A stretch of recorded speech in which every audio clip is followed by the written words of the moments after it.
Welcome everyone to year 2 of the Tribe of Dark Stones. First off, I hope that this audio is better than previous videos. I think I may have figured out a little bit of a microphone. I mean, it's not the greatest quality, but I'm hoping it's better than how things were sounding before. So please let me know if it sounds better to you or if it sounds worse, because I definitely don't want to go worse. But anyways, that out of the way, there both was and wasn't much that happened this year. It's very much still the tribe getting settled and adjusting to the new way of life and everything. And I feel really bad for one of the cats. Like, he keeps getting overlooked despite all his attempts, and he has so much bad luck. It's really unfortunate, but the others seem to be doing well, decently enough anyways. And there's some uncertainty if Heatherstar and Bone Dawn are really going to stay together, so that's interesting. Anyway, let's get on with the cats and as usual, we start with the leader. So we have Heatherstar. She starts off the year thinking about the future of the tribe and is excited for what will come. After picking off a few of the weak from the previous year, she starts off fairly relaxed and helps in training the apprentices and telling jokes to the kids. Eventually, the time comes for her kids to be apprentices. One is accepted and sent back to her. The other is deemed not worthy. She thought the cat chosen would be the one that was taken, and so grieves the loss of her chosen kit. Despite this, she does step up and spend more time with her surviving kit, and partially rebuilds their relationship. She surprises the clan when, halfway through the year, she announces yet again that she's expecting kits. Other than that, not a whole lot happens for her. She does have to pick a new deputy at one point, and begrudgingly chooses Shard Russell. And towards the end of the year, she's also encouraging the warriors to fight more and to destroy other tribes and just cat groups, anyone out there, to destroy their herb stores. So she's really out to get others, it seems like. Next up, we have Bone Dawn. He can't seem to make up his mind how he feels about Heatherstar. At the end of last year, he was very much in love with her, but this year, one day he sees her being considerate and thinks she's the one for him, no questions asked. But then the next, he's glaring at her as he remembers the things she's done, as he learns of some of her secrets. It really wears him down, and he can't help but feel a sense of dread for the future as she proceeds to teach him how to rat out spies and dissenting warriors. He can't help but wonder what she's thinking and planning. He enjoys spending more time with their kit Snakepaw as she becomes an apprentice, and even takes her out to show her around the territory as their first outing together. Unfortunately, shortly after that, he gets heat stroke and is down for a bit. Eventually he recovers, but comes to the realization he's getting too worn out to be able to run the clan as deputy like they need. So he steps down and retires to the Elder's Den at 115 moons old. As an elder, he spends more time with younger cats and starts telling stories to the kits. Everyone likes to stop by and see him. This also gives him the opportunity to keep a closer eye on his mate Heatherstar as well. Shard Kit becomes Shard Paw a moon after the new year starts, which he is eager to take on being an apprentice, and of course before he can be a proper apprentice he has to face the trial that is the woods. He asks a lot of questions before going in just to try and figure out what he needs to be prepared for. Bone Dawn gives some answers, but not a lot, as Bone Dawn didn't actually have to go through this process, so he doesn't really have much to say. But Weasel does assure him that everything will be just fine. And eventually, it is time for him to face it. He boldly struts out and faces the mysterious cats that seem to lurk in the shadows. While he is wary and unsettled under all their unseen gazes, his night goes smoothly and he returns to camp safe and sound. As he begins life as an apprentice, he starts to realize his dad, Bone Dawn, doesn't entirely trust Heatherstar. So in turn, Shardpaw also begins to question things and starts to think Heatherstar doesn't have the clan's best interest in mind. The rest of his time as an apprentice went smoothly, and before long he was a warrior along with his remaining siblings. It was the very next moon that he was stunned speechless as Heather Star announced he would be the new deputy as Bone Dawn was stepping down. He accepted the role but feels very unprepared and confused as to why he was chosen, since he became a full warrior literally the moon before. So he's had barely 4 weeks of being a warrior and he's now made a deputy. Due to the new and sudden responsibilities he's under, he starts to get rather stressed. And while normally friendly, he starts to become tense and irritable, even disliking the new kits as they're just a bother to him as he tries to sort out his new role. So this poor guy is really, being sent through all kinds of stuff. Next up is the healer, Snake Kit, who becomes Snake Paw, also at the start of the new year. And as a kit, she loved to pretend to be the leader of the tribe. But as soon as she reached the point to become an apprentice, she ended up choosing the path of a healer. Since there are no healers, she's guided by the voices of the Dark Ones.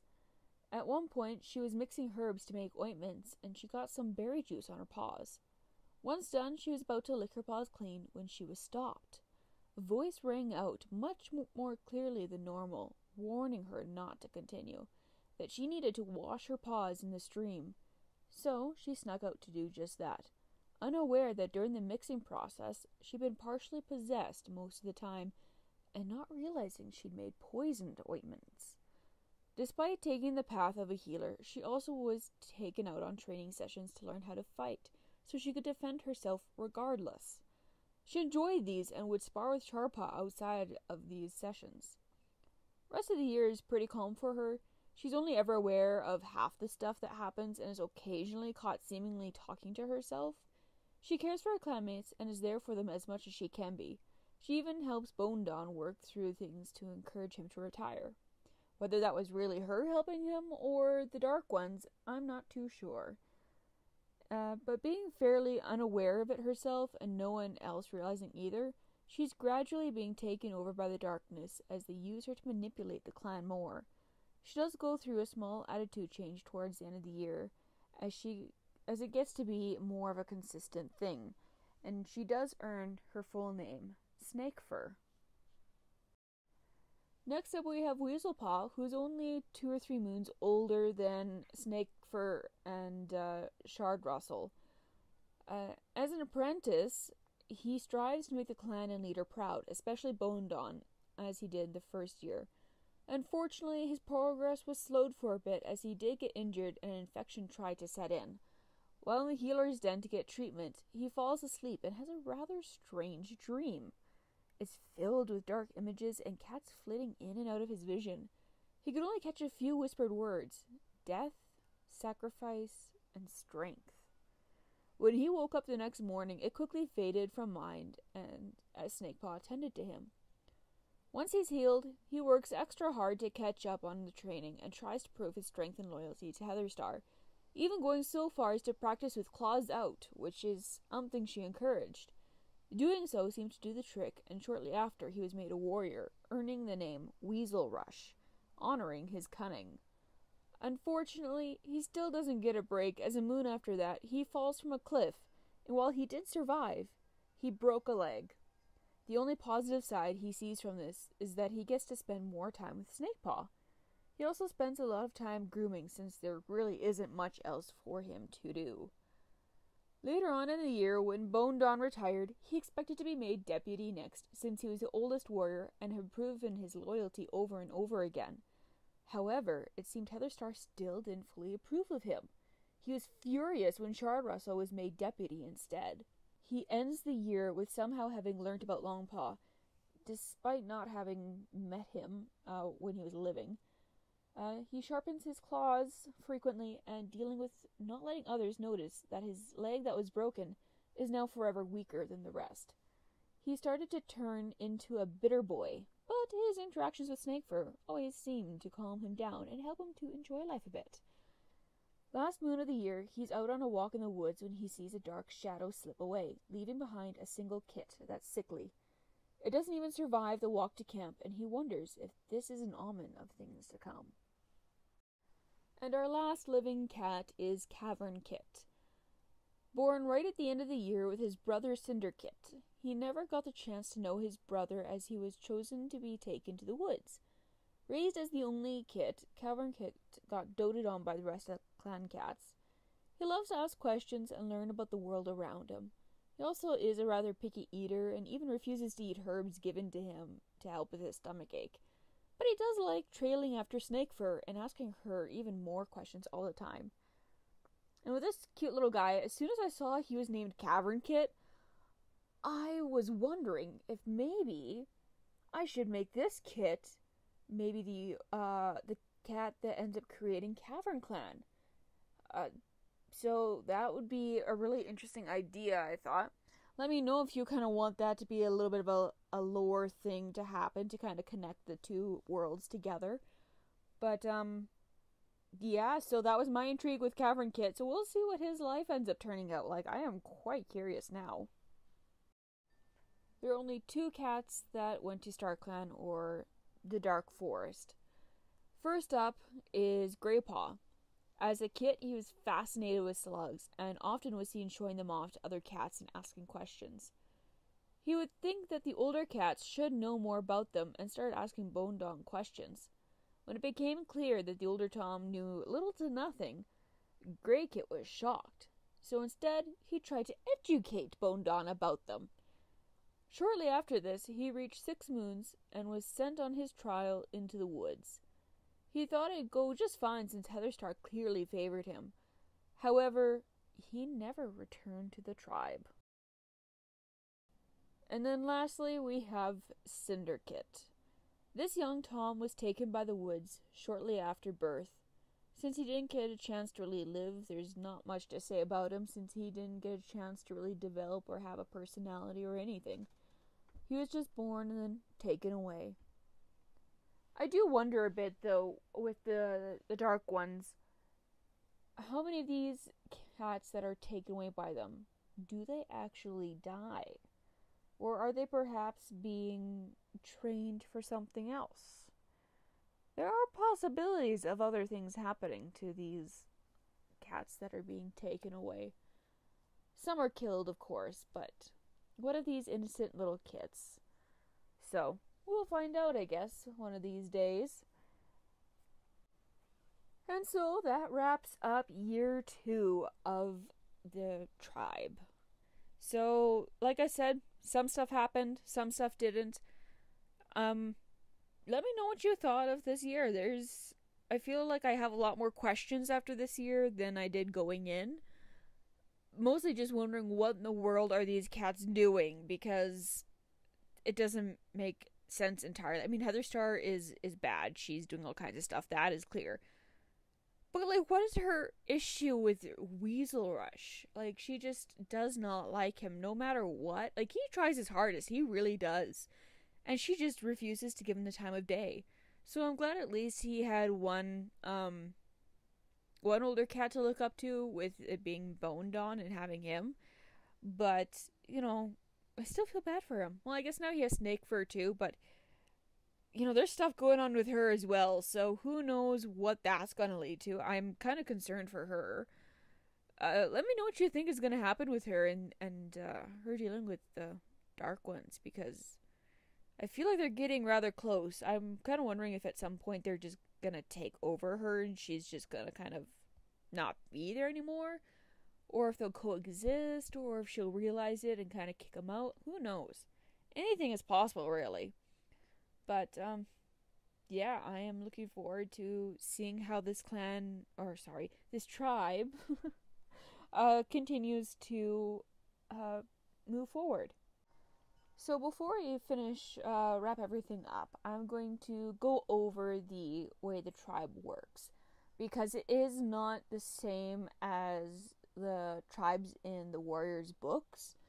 I just wanted to go with calling them a tribe instead of a clan, because they're not going to operate quite the same way as the clan cats do. And this is also kind of in this little universe world is supposed to take place before the clans are really much of a thing. So I kind of went with the idea of tribe before clan, same as in the books.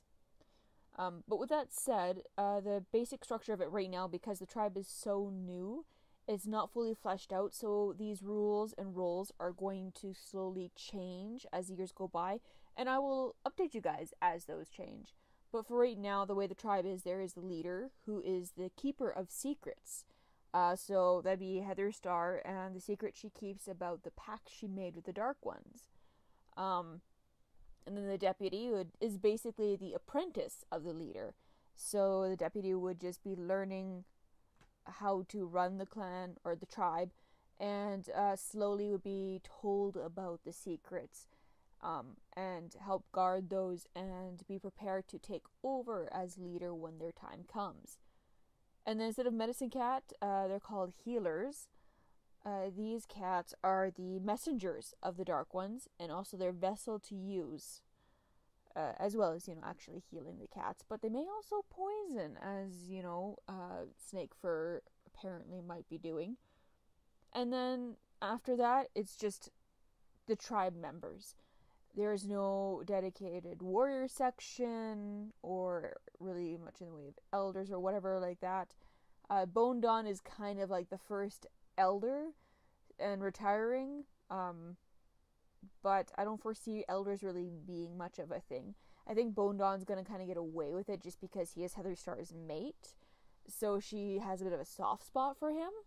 But we'll see how that really plays out. So there really isn't the warriors category. It's just, the rest of the cats that are just there, that are living as part of this group. So that's kind of the structure. As for the current rules and laws, basically it would go like this. The first rule is that cats must be loyal to their leader and tribe. If not, they can be punished by exile or death. Next is, if dealing with hostiles, aim to kill. And then third, steal or destroy outsiders' herb supplies. Fourth rule is that the strong eat first, so that they remain strong and can continue to be able to support the tribe. Fifth rule, every cat must face a trial at the age of 6 moons to become an apprentice. And then rule 6, if there are 2 or more kits born in a litter, 1 kit must be given to the Dark Ones. And that is as many rules as these cats have come up with. Well, not really come up with. This is more what Heather Star would have received guidance on creating when she made the pact with the Dark Ones. And she just happens to be strong enough and have enough support at that point in time that she was able to enforce these rules. And yeah, so this is generally where things are at. And then the cats are going by a similar naming system as they do in Warriors, just to kind of keep it straightforward. We'll see if anything actually changes with that or not. But I figured I'd keep that because I didn't see much point in really changing that. And mostly just because it's not, like I said, strictly going to be like the same tribe way of things as they were in the books. But that being said, let me know what you think of these rules and structure. And yeah, I can't wait to see how things continue to progress in year 3. Thanks for stopping by, and I hope to see you guys again next time. And let me know what you thought of this year and what kind of things you think might happen next year, because I have a feeling there's going to be a lot of stuff with the way things are kind of starting to get set up. But with that being said, I will see you guys again next time. Bye!